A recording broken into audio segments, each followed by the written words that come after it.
Okay, you want to give to the access to the client to handle your YouTube channel, right? So to do that, you need to go to the settings, as you can see on the screen. Okay, settings, like the permission section. So now in the permission, you have to invite him, okay, to access your YouTube channel. So ask him for the email ID, him or her. Okay, for example, in my case right now it's okay. So here are some options.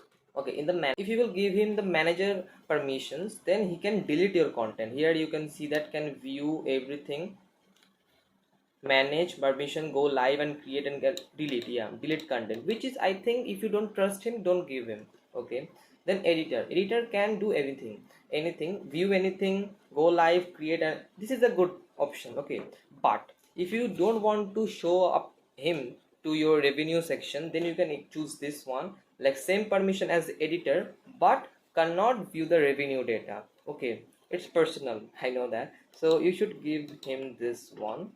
Yeah, subtitle editor can add and edit, remove subtitles, right? Can't view anything else, so this option is secure. So done. Okay, and you invited him, your work is done.